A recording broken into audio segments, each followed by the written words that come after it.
Keji Speaks, where faith meets real life.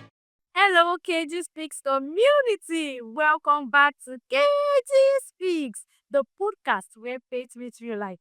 And today's conversation, hey, are you ready? Is one that every home needs to hear. We are diving into building a godly marriage and raising children in a godless world. We live in a generation where values are constantly challenged. I'm sure you know that. Where the world normalizes what God calls sin and distraction competes with devotion. But even in this times, it is possible to build a marriage that honors God and raise children who shine as lights. And to help us unpack this, I am joined by two incredible people I love and respect deeply. This is the first time we are bringing couples to the show. Who is excited? They are not just family, but as mentors and pastors who live what they teach. Their marriage, ministry, and parenting journey are a testimony of God's grace and intentionality. Before I welcome my guest in the show today, let's take a short break. I'll be right back. KG Speaks, where faith meets real life. Hello, welcome back. It is time to review my guest. Yeah, like I said earlier on, this is the first time we'll be having couples on Keji Speaks Podcast, and we are just getting started. Please help me to welcome Pastor Kola and Pastor Mrs. Oluwasheo Oyebamji. You are welcome to Keji Speaks Podcast. It's nice having you here, sir. Nice having you here, ma. Thank you so much. I'm glad to be on Keji Speaks today. Welcome, sir. Sincerely speaking, we are happy to do. Sincerely, we are happy. And I'm so glad to see you as well. It was Koma. So, sir, can you please tell us about yourself? Like, my audience wants to know you. Let's start from daddy. Okay, my name is Oyebamiji Kola, a graduate of Olamisi Onabaga University, where I study microbiology. Presently, I run a personal business. So, presently, I'm a CEO of Ole Fashion House, where I run my own business. And then not only that, I serve God in a Pentecostal church where presently I'm a pastor, assistant pastor. And then we are blessed with three children, Wow, amazing. two females and the boy. And then by the grace of God, the Lord has helped us to build our family with good values and Christian culture. And we trust God that He's taking us further, greater heights. That's nice. So, when we can we know you? Thank you so much. I am Mrs. Oluwasheo Oyebamiji. Thanks for having us. I'm a graduate of Olabisi Onabaga University, where I studied economics. By the grace of God, I'm a businesswoman presently. I do so many things. I'm a businesswoman, business tycoon, I'm a fashion designer, I'm an alaga. Amazing. So many things that I do. And by the grace of God, so I also pastor. I work as an assistant pastor in the church too. So, like him, I also in church, at the same church. Like my husband rightly said, we are blessed in three wonderful children by the grace of God. And then the Lord has been helping us in this present home. We thank God for that. Oh, that's amazing. That's amazing. Wow, wonderful. No, children, three children. That's amazing. Okay, so we want to know, how long have you been married?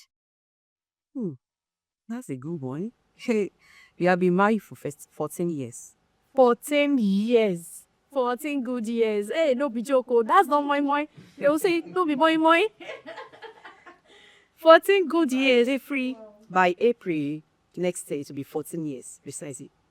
April next year, since before it's almost 14 years. Sincerely speaking, it's not rice and this. It's a journey. I can imagine. As in Bolay, we are still coming. Small. Don't worry, you will get there. You will get there. We are trusting God for grace. Wow. You will get 14 years and you are looking so good. So that means the marriage has been. Thank you, Jesus. At least till now, you're still together in love, in oneness, raising children. And that is why we have opportunity like this to talk about how so people can know that you can actually hold a marriage and still raise godly children, even in this world that we are today. So many things out there. Wow, that's amazing. That's amazing. So, what has the marriage and parenting? What has it been like? No, having three children, and what has the journey been? The marriage, the children, the raising, and the rest. So, what has the journey been like so far? We thank God. Sincerely, it has been easy. Let me use that word. And it has been by the grace of God. Saint speaking. Because we should understand that marriage is not bed of roses. Like somebody will say that when I get married, don't worry, I'll be fatter. Or we have enough money, I will do this and do that. Not understanding that you have to be more committed in marriage. Yes, commitment is important. But by the grace of God, God has been there for us. He has been keeping us. Why? Because apart from prayer, apart from both factor now, they understand one another. And understanding is very, very key in marriage. Very, very key.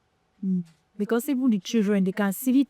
We have a peaceful home. The children are very sensitive beyond what we know. So they know that, oh, my parents are actually okay. They are happy. They are fine.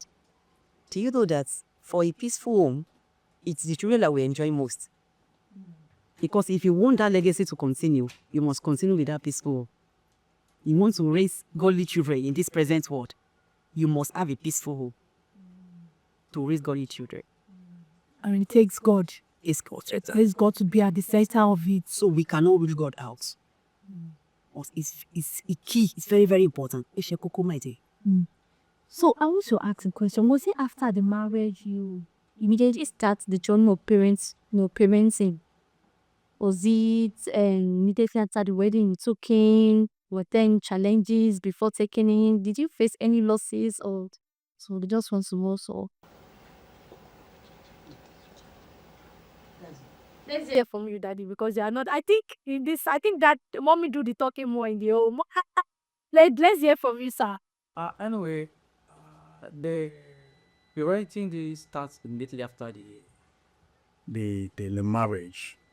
Because I could remember vividly that though she got pregnant in less than a year in the marriage, but I think she had a miscarriage that time, and then the process has to start over a year. So, but in less than 2 years, let me say in less than 2 years, the journey parenting set it free instantaneous. Oh, that's amazing. And we thank God. At least we have three already. To God. So hey, there is a milestone. It's a milestone. Beautiful. Thank you so much for sharing that, sir. Thank you so much for sharing that, ma. And look how your story, Mama. I love the way your story reflects love, reflects partnership, and so people cannot build a godly home except they are in partnership and they are in agreements. That's what we want the world to see from this episode, that it can actually work out. So let's start with this. Let's begin with the foundation of the marriage. So in your own words, what does it mean to build a godly marriage in today's world? What does it mean to build a godly marriage? If I want to answer that question of building a godly marriage, you see, it starts with the father and the mother. I mean, it starts with the couple. That do they really have the mind to build? Because building is a teamwork. Some cannot be building while another person is pulling it down, and then they end up building at the end of the day. That's it. Even if you are building a house, it's not a one man's job. Yeah. Everybody know what they do, to build up a house. So, to build a godly home in this present world, it starts from the two. Are we ready to build? If the readiness to build is there, then it will be it will build a strength to endure whatever is needed to endure. Because anyone that wants to build must use energy. At times it could be mental energy. At times it could be emotional energy. At times it could be financial energy. So there is no way building will not stretch it. But if the mind to build is there, it will be easy. And then what does it take to build it? Mark readiness to build. That is, this home must work. This family must work. So one must carry the mindset of this marriage that I'm about to enter into. It must work, whether the devil likes it or not, whether the challenges or anything, it must work out. Because do note this, good marriage is not a gift to anyone. It is what you make out of it. Whether you're going to get a good one or a bad one. So it's never a gift to any couple that, look, you're going to marry, take this one, take this good marriage. No. Both of them will work it out. That's how this possible. This is to correct some people that they do mention that I met a woman. She once said, after talking and talking, and me. She just concluded that married. That was what she concluded, our words too. And I was just like, this person has robbed up herself how to enjoy the fruits of marriage. Yeah, that person needs to be taught to. I remember I met a lady sometimes ago. In fact, I think our marriage was not even more than like 4-5 years there. And then she was on a Sunday evening like that, and she started complaining, crying, saying so many things. That I had to call her. So what happened? What is the issue? And she started saying so many things about her husband. Can you believe that the husband that married doesn't want me to interrupt in their family affair? Complaining so many things. After the whole thing, after crying everything, I don't talk to her. Because I see, don't got one thing is, you don't just know this. Make up your mind that this marriage that I have entered into will be work. I must work. Because she was like, maybe what happened to her own parents, she has started thinking of so many things. And I told her, just go and make up your mind that this one that I have entered may work and must work. If you have that one at the back of your mind, the Lord will help you. By the grace of God, they are still together. Wow, that's amazing. That's amazing to hear, because it starts from the decision, intentionality. Yeah, that's it. That's the word. That's the word. That's the word. That's amazing. So let's talk about the raising aspects. I mean, raising the children. So as parents, what does it mean to raise godly children in a generation where we have so many distractions, from distraction here and there, even the so-called schools that we have nowadays. Apart from schools, the media, so many things the children are exposed to. So what does it mean to raise, godly children in this generation that seems to have forgotten God? Let me start by saying that as a parent, you must be able to make your home at first school. Okay, the first school. Yes, the first school. That is an environment whereby children can constantly learn new values. You don't leave that for school out there to teach your children. So, if you make your cope environment the first school, there is the possibility that you can successfully raise a godly children. But if your home is not a learning ground for the children, that means they have to import everything from the outside. And whatever they bring home, you take it like that. Whatever they import. Because you don't make the home the first school. That's so deep. That's so deep. And your word outside is ready to teach them. If you cannot teach them at all, say abidi. Wow. That's so powerful. That's so powerful. May God continue to help us as parents, because we have so many work to do. I love how you pointed out that godly children, to raise them, it depends on the home first. That's the first school. That is the first school. So I want to know how is house that the children will come into. How does it relate to being in school? So we want to know how. Okay, for example, when you send a child to school, at least the child have to have knowledge of subjects, either mathematics, English, and the rest of it like that. Now, in the home, who will teach? You have to teach your child one faith. That is, school will not teach your child how to have and to depend on God to get results. I mean, to trust God for something. Now, at home, you can teach your child how to exercise faith in God. How? By asking them to deliberately pray on their own. You know, the angle of teaching children things by the parent, most of the time, parents don't take it very seriously. Yeah, that's too busy. Yeah. Always too busy. Yes. And then, while the children are still with you, you can train them, but teach them how to exercise faith in God. You can deliberately ask them, okay, pray about something. I'm telling you, it is a surprise that prayer of a child, to your greatest surprise, it can be answered in a very short while. For example, there was a day that I think my wife talked about not having series in a place of business. And then she said that in the hearing of one of my daughter. And then Kifa, they were all there. Three up there. And then I think, unknowing to her, one day they were just asking her, Mom, how was the sales today? How was the sales today? Very food. But they wanted to know something. Gee, so the mom not told them that today's sales was just not good or the rest like that. And they made mention of something. Because the day that you came and said you did not have sale, we prayed for you. Really? You know that that's big times. 3 times or 2 days like that. So don't came and said, I didn't sales today. Secondly, there was no sales today. I did not know that they were really taking notes. So like 3 or 4 days after, they don't came. Mommy, I was sales today. I said, please go today. Today was superb. And then my last basis say, you know that we have been praying for you. And every morning when you wake up, we just say, Mommy, God, let Mommy sell today. So if they have not been trained in that way, they won't go think of training like that. Which means that prayer actually better results that makes them to say it with their mouth and be actually praying. God, they have been taught. We have made them to understand that prayer, because that's part of the subject parents must teach in the house. They may not teach that in the school. That's why he said school, home is a first school. Must be taught. I miss so many things. We have so many things that we can teach at home.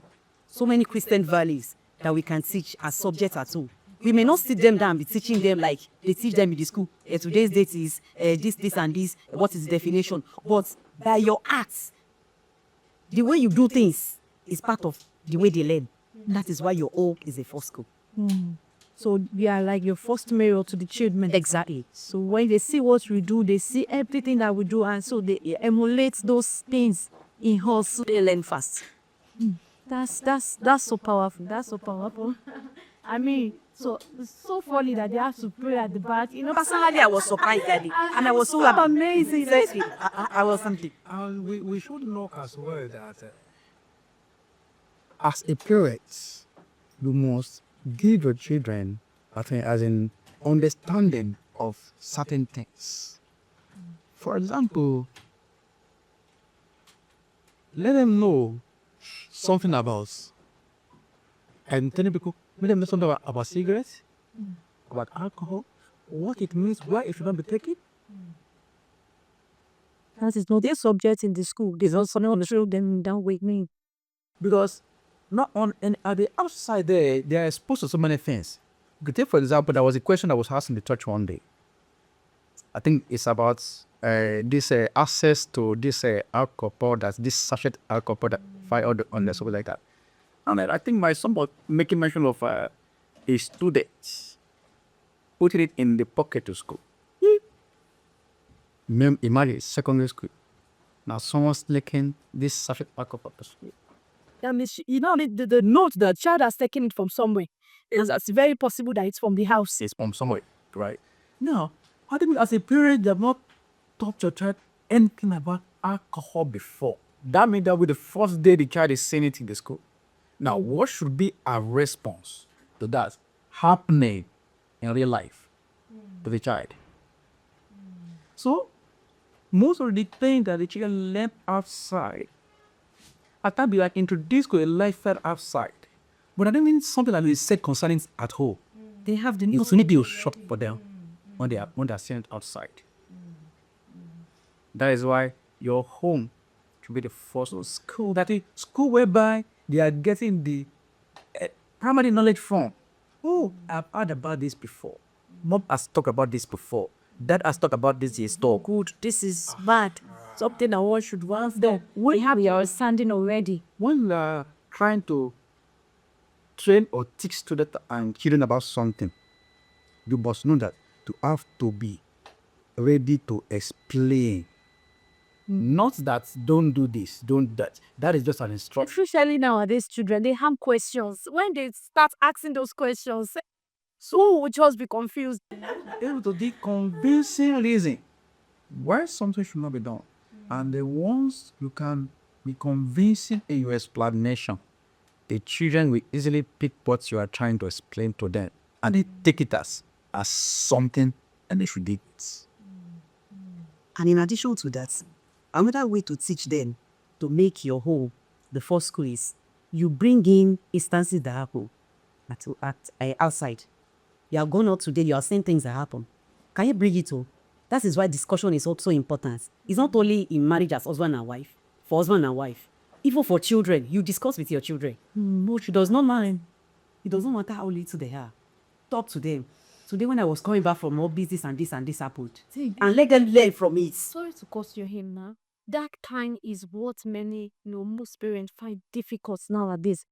When I was teaching in school before, there was this particular child, very little girl. So whenever we talk to the girl will always cover her mouth. I noticed that. So one day I called her, I said, "Come, why is it that whenever they are talking, if you don't have the audacity to talk, we are always covering your mouth?" The girl answered me that it's because her mouth is smelly. And the girl should be about 8 years. She was that her mouth is smelly. Your mouth is smelly. Ow. She said, because somebody mentioned it in her class that her mouth is smelly. So I asked her, I said, "Go brush for you." The girl should be about 7 or 6, not even 8, because very little. Inferiority complex have started from that age. She said, the mother used to go out very early in the morning, and the dad too has traveled. He normally traveled here and there, and then the mother, as a career person, would always go to, I think, the banker, thereabouts, go to buy. So she's the one that would bake for herself, take care of her younger. She's the first child. You, 8 years old, taking care of your 2 other siblings, and then that means she's not brushing at it well. That's where we should understand that to raise godly children, parents must have time their children. I said, "When last did you see your mom?" Who said maybe the 2 days ago. How do you? And your phone is in your house. She said before she wakes up, she would have gone to work. And before she came there, So a lot of undone also. A lot of house questions to be answered and unanswered questions in the home. When I asked her, "What did you bring to school today?" She said Indomie, and she started crying. She said she's tired of Indomie.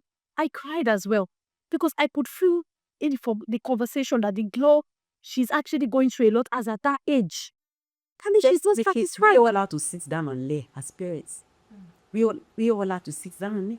Husband and wife cannot be going out egg in the morning, coming back in the later, and you will not expect to raise so dodgy children. No, it's not going to work. This world that will let you know. Yes, this cannot work. Oh, God will keep helping us as parents. That's so powerful. I love how you pointed out that godly marriage and parenting go hand in hand. I mean, when the foundation has gotten destroyed, there is nothing else again. So that the foundation is marriage. So it must be solid. So it becomes easier to raise these children who mirror the values, some values from us. They mirror it, then they put it in that way because they see it. Even our dressing, they see it. They emulate it. Our dressing, the way we talk. That is why parents must lay data. We must lead that life we want them to live.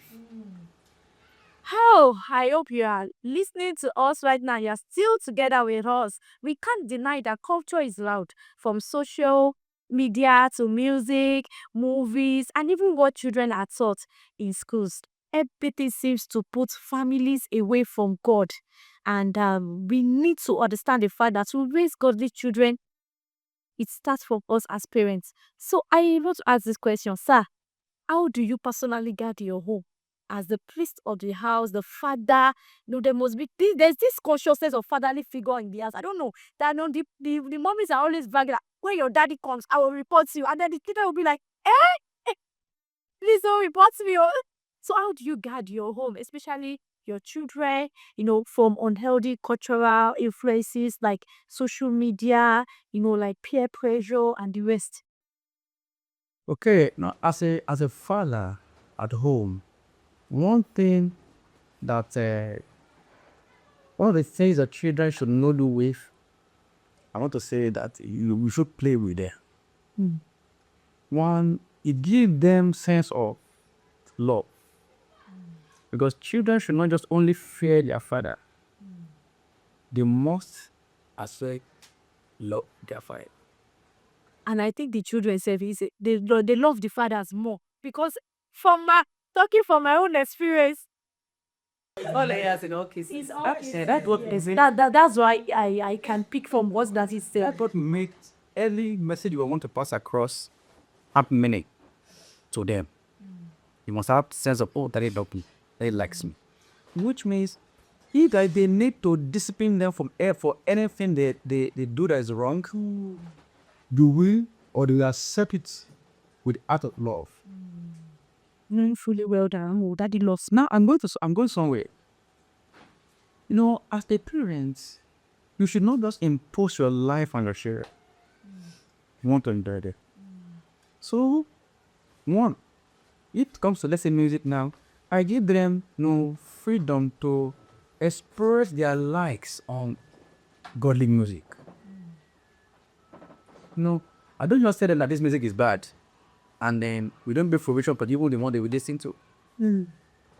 So I allow them to pick their likes, and knowing that I know it's okay for them. At least give them freedom to choose. You guys know what I'm saying now? Yeah. So in that way, when you allow them to choose from good options, already you have shifted their attention from the fact. Dad. Nice. Some people they just impose. I don't want you to be doing this. I don't want to be doing that. Even if they've not allowed the kid, they don't have kind of past to make choice or to express themselves. For example, let's say as a parent, let's say I love Yoruba song now, or English song, or let me say worship song now. That does not mean that my children, I must impose on them that they should only like Yoruba song. We'll give them freedom to choose what is good. No, I said note what is good. It is good reading the concept. Yeah. If you're strict on a particular thing, you don't allow them to express themselves. You only see as a parent that does those It teach you a gym. nerds. Some children will wear that is why some children when they go out, they easily pick things outside, because in the house, in the home, they are not giving freedom to make choice. And so if you don't want your children to quickly be picking bad values outside, and give them freedom to do good choices. Good choices. So allow them to listen to good music on their own. Then that I heard about it music, it is okay. It's a fine escape. So by giving them freedom to choose for them what is good at times, you are safeguarding them from making bad choices. Now when it comes to friendship now, you see, though we say that showing your friend, I will show you who you are. The values that you are demonstrating as a father at all, they are picking from it little by little. Because what they see you do is as if you are indulging it that is wise for them to do. For instance, now let me come in, sir. For instance, that actually drink. Your child open your fridge and then you can see Gouda and the rest of it in. And can the father tells the child that this is not good? You cannot. So you cannot just say, I don't want you to drink, and then you are drink. in there. You cannot say, I don't want you to smoke, and you are smoking. Whatever you have seen you, or they have seen you doing, already that doesn't for them, that is good for them to do. Yes. So I'm safeguarding them from wrong choices because I don't make wrong choices. I'm safeguarding them from wrong lifestyle because I don't live wrongly. So I decide to be a role model to them. A role model to them. Show them another love, they learn love from it. Show them love, they learn from it. And as well, train them to those themselves as well. So, good values must be taught in the house. They pick it, they put those values in the house. So, by so doing, that's a guy up on boundaries outside. And then as well, you teach them, talk with them, instruct them, this and this. For example, do you know that you can use the avenue of watching movie to even teach them something? Yes. That is, let's say a scene is being displayed on the screen, you can quickly put in your word. They talk about friendship. This part of lifestyle is not good. We use what is happening around to teach them something. By that, they know that this one is good. They know that this one is bad.